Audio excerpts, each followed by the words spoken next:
So good day po sa inyong lahat. Today is December 26, 2024. Yan. So Merry Christmas po sa inyong lahat. At manigong bagong taon. Ayan. So ang topic po natin for today ay tungkol sa anong schedule ba available ang RTL natin.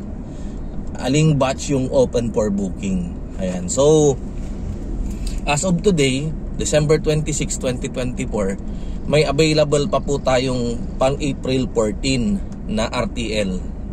Batch ng April 14 na RTL, 370 pesos po ang isa.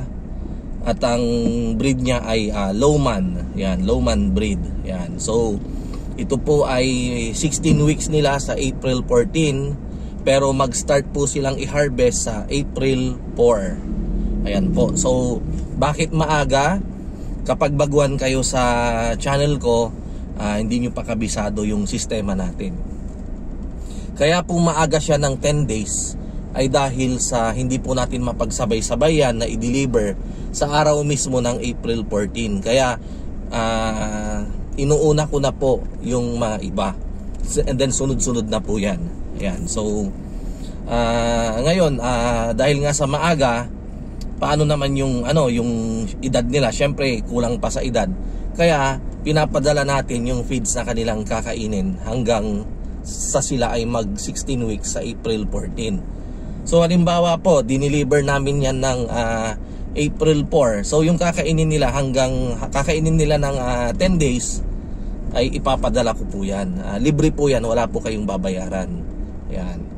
So pag dineliver naman ng April 10, bibilangin po natin yung pang 4 days ipapadala rin natin. So para free of charge, dahil nga sa yan naman talaga yung kailangan nilang kainin hanggang sa sila ay mag 16 weeks sa April 14. Ayan po. And then yung delivery charge po ay depende sa distance sa layo nyo. Ayan. So personal ko na lang pong sasagutin yung mga delivery charges na yan sa inyo kapag kayo ay nag-inquire. At ang kailangan nyo po ba ng syempre mabilis na kasagutan sa inyong mga katanungan, kayo po ay mag-text na lang po. Text lang po muna. Kasi po kapag tawag, hindi ko po matatandaan lahat yung mga conversation natin sa dami nyo pong nag-i-inquire. So mas maganda po text, para kapag tinanong nyo kung magkano, kung kailan, magkano yung delivery charge, kailan ko i-deliver, andun po siya, naka-record po yung convo natin. At anytime pwede nating balikan yung mga conversation natin, mari-review natin. Kagaya ng ito Mang Magso, nakapagpa-reserve na po kami sa inyo, in-acknowledge nyo pa nga po yung mga ganyan na so makikita po doon.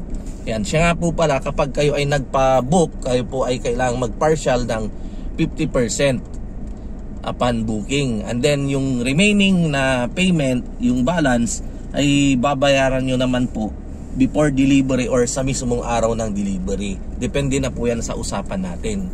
Ayan po. So kapag kayo po ay magpa-partial payment, pwede nyo pong isadya dun sa restaurant natin, or pwede nyo rin pong i-online yan sa aking BDO account.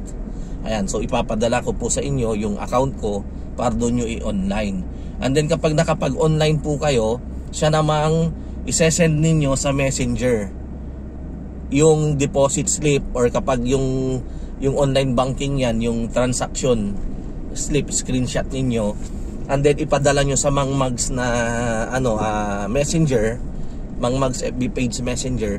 Tapos ako naman i-acknowledge ko po yan. Sasabihin ko, receive ganitong amount as partial payment sa RTL po ninyo na pang 96 heads na pang April 14 ang batch. Ganyan. So yun po yung pinanghahawakan ninyo. Ayan. So lahat po ay halos ganun po yung yung ginagawa natin. Yung iba naman kapag sumasadya, nag-i-issue po tayo ng resibo. Ayan. Ayan. So Ganun po yung ano natin. Ayan. So sa mga gusto pong magpabook ay pwede na po kayong magpabook anytime. Pwede na rin po kayong magpartial habang may available pa. Ayan. So sa ngayon hanggang dito muna tayo at tayo ay magpapagupit. Ayan po. So i-upload ko po ito kaagad once na pagdating ko ng farm. So once again, Merry Christmas po sa inyong lahat. At maraming salamat po. Abangan nyo po yung mga susunod nating vlog. Yan. God bless po and mabuhay.